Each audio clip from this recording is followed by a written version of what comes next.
Okay. Hi, everyone. Thank you so much for joining this episode of Remote Collective. And I'm so excited to introduce our next guest on the show. His name is Chase. And Chase, can you tell us where are you currently working remotely from and what company do you work for? Yeah, sure. My name's Chase Warrington. I'm currently in Valencia, Spain. I'm from the U.S. in North Carolina, but calling it home here. And I work for a company called Doist. We're a software company. We make productivity tools and communication tools specifically for remote teams. And we happen to be a remote team, so we kind of think of building products for ourselves and then hoping that it works for other people as well. That's awesome. And that's also why I found you guys. Like I kind of stalked you on LinkedIn, I'm not gonna lie. And I was like, I want to talk to you guys because you kept popping up in like all my research about remote work, and also just that you guys, what I saw online was that you guys were a really good team of remote workers yourself. And then you were like, we want to share this with the world and give them tools to do that. So kudos to that. I totally respect it. But tell me, why are you driving remote work? Like, why is this so important to you guys? Yeah, I think there's a lot of reasons to that. I think it's probably all kind of embedded in the DNA of the company. I mean, we're like about 65 people from 25 different countries. So there's not a lot of like people from one particular place. We're very diverse, spread out across the globe, and I think it all kind of like is derived probably from our CEO, who kind of built the company by accident in that way. Like he just was building a product and started hiring a couple freelancers that happened to be, on Upwork, or I think at that time it was probably Elance, and just started like hiring people from different corners of the world. And then all of a sudden was like, wait, I have a team of 20 people now, from all corners. And he was from Bosnia and had grown up in Denmark and was currently in Chile while he was building the product. And I think it just the access to talent and the additional benefits, being able to basically find anybody that you want to fill any role worldwide rather than pigeonholing yourself into a geographic location was the big driver behind it. And then from there, it just sort of happened organically. And we feel like this is the future of work, if not the present. And we want, everyone to have access to this because it just has so many benefits on a personal level and environmental level. The things that it can bring to emerging economies. So yeah, it's just sort of like, access for everybody is sort of what drives us, I think. That's awesome. I fully support that, obviously. So tell me, if someone were to, in layman's terms, because I'm not a tech person, so like, what do you guys actually, what is your product? Just so everyone knows. Yeah, I'm not a tech person either, so I should probably have a good answer for that. No, I'm kidding. Yeah, so basically we have two main products. We have Todoist, which is a pretty well-known task management tool. It was originally built as like a personal task manager. So on its very, very basic sense, it's a to-do list for yourself. Yeah. In a more powerful way, it has lots of features that make like setting reoccurring dates and creating habits for better productivity and efficiency, both in your personal life and your work life. So it goes a little bit further than just your basic to-do list, but at its core, that's what it is. Twist is our second product, which was built kind of out of necessity for us. We were the company Doist was sort of focused around Todoist, and we were using Slack to drive our communication and collaboration. As a remote team, we just came across some very unique kind of use cases to remote teams, mainly due to like time zone differences and sort of this idea about like a never-ending kind of like conveyor belt of information coming through Slack, and we needed something that would work better for remote teams. So we built Twist sort of out of necessity, and it's a communication platform that helps remote teams in particular kind of manage their team communication and collaboration. That's cool. And I'll do an add-on to that I think it's cool because it's async communication, which just means there's no online button and no one's expected to respond immediately. It's not like you have to show up there to prove that you started work that day. It's just like talk Yeah. and then you can respond as you need to. So I'm just putting a plug in for you. Yeah. Thank you.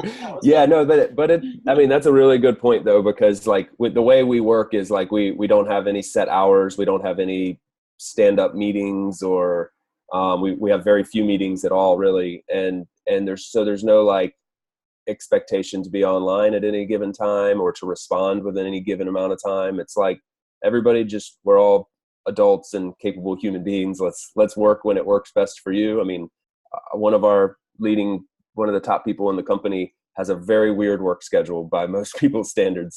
He works super late at night, and until the wee hours of the morning, and that works for him, and he shouldn't be obligated to work when the rest of us in the same time zone are working. So we built Twist with that async kind of mentality in mind, and it works well for us, and it's working well for a lot of remote teams as well. That's awesome. Well, I'll say that a lot of people are probably wondering at this very moment, how do you guys actually stay together as a team? So if you don't really have that many meetings, people work whenever they want, like how do you keep that community going and people feeling like they're on the same page and they're motivated and all that? Yeah, I mean, it's a real challenge for sure. So it's not something to be like taken lightly, or like we just kind of say like, oh yeah, it just works. Because you have to work at that. You have to have fun at work. So, when I say we don't have a lot of meetings, we don't default to meetings. We don't, every time there's a little headache or something complicated, we don't go straight to, hey, let's jump on a call and do this, or let's schedule lots of weekly or monthly or quarterly meetings. We meet out of necessity and for fun sometimes. So we do group hangouts. We have group chats online for different types of conversations that are interesting to people, on different subjects. We do face-to-face, like in-person, week-long meeting together every year. So every year we go somewhere interesting for a week. Like we just got back from the Azores, a week together with everybody there. That's cool. Last year we were down near Patagonia in the south of Chile. And so every year we do something like that. And then we do team-wide get-togethers as well once a year. So my team's getting ready to go to Montreal for a week. And so things like this really, really help us. But then there's like a lot of small things as well. Like just like on people's birthdays, we have like everybody pretty much writes in and wishes this person happy birthday. And when new people are sent to the team, like they get a big introduction online and everybody welcomes them. And we have a company-wide team chat going at all times. So there's lots of ways you can keep like the community feel. But it's a challenge, and you have to work at it in a remote environment, I think. Yeah. And I think that's something we were talking about right before this call is like, how many companies we see in the market right now that really want to create a remote work program, like usually small to medium-sized companies that are like, we recognize that this is where the market's going. We want to add it as a perk, or, we want to offer more flexible work-life balance, but they don't really know where to even start. Like they're just like, we have no clue what we're doing, and we're very scared because they don't want to lose, not be able to meet their KPIs. I get it. Like they don't want to lose any profit by transitioning over to this. So do you guys have any tips for them? I know we were talking that people are starting to reach out to you because you're kind of known in the market as having a really good remote first team. So do you have any quick tips that we can share with everyone? Yeah, I hope I can offer some some helpful advice. I mean, depending on the angle you're coming from, like I think a lot of people from a leadership standpoint are afraid. I mean, I know this to be true because I talk to these people fairly often that are afraid to venture into remote work. And I think the fear there comes from, like you mentioned, like you're afraid of losing that control or that team, that like that camaraderie aspect or something along those lines. And I just would like challenge people to think a little bit outside the box about how, think about the tools we have at our disposal now, and access to Wi-Fi and just the ability for you and I to be having this conversation, you from Thailand, me from Spain. And would it be any different really if we were sitting in the same room? And probably not. So, I mean, the reality is it's probably not as scary as people think. And it takes a bit of adjustment. And, in the long run, the access to talent and the ability I know from personal experience and from, you know, talking with other people, I mean, we're willing to take pay cuts or make other sacrifices in our lives to have this flexibility and freedom. It's what people really want. So you want happy employees and you want people to really value their job and work hard for the company. Like this is one of the greatest things you can offer them at this stage. So yeah. It sounds like you're saying it's more of a mindset shift of like. I think so. Yeah. Cause I think in reality, it's not so difficult. It does take some adjustment, but it's not as hard as people think it is if you're willing to put some work into it. And I think it's just like anything, like if you're willing to work at it, you can make it work.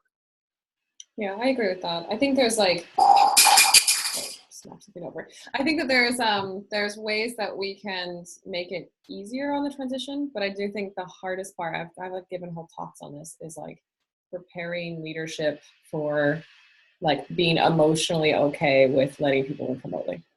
Yeah. Yeah. And like letting go of that control, like in the day to day, right? Yeah. And trusting your employees to work remotely and that they're going to get their job done, which is like, for us, it's like basic 101, but for a lot of companies, you know, the culture is not there yet. Yeah. I think the key there too is just like, I mean, it's super oversimplifying it to say, but like just hiring correctly, but like really screening for people that are, you know, very self-reliant, kind of go-getters a little, that are not going to need to be babysat, because that probably won't really work unless you just want to micromanage somebody. There are tools out there to help you micromanage people that are working remote, but I don't think this is an efficient way to go. So if you're getting the right people on board that are going to let their work speak for themselves, and you don't really have to worry about how they get to the end result, like just make sure they're getting to the end result, which is like, you know, just kind of common sense in the end. Yeah, that's cool. Well, thank you so much for having this conversation with me. I think it's going to be super helpful for everyone, and I support what you guys are doing. And yeah, keep up the good work. Yeah. I'm so happy you as well. Thanks so much. I'll talk to you later. Yep. Bye. Okay. Thank you. Bye.